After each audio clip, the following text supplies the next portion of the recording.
Délivré par Christ, ñogon fait ang alaka barake.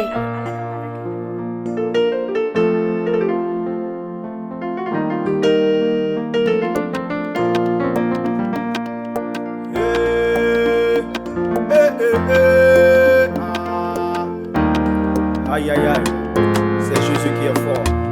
C'est lui le roi de la tribu de Juda. Alléluia.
Ibolo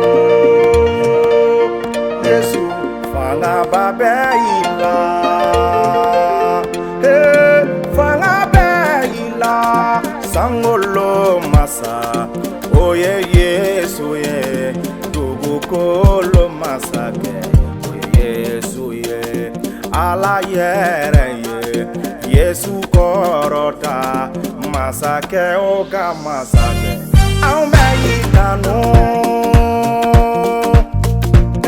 aumbeitonya,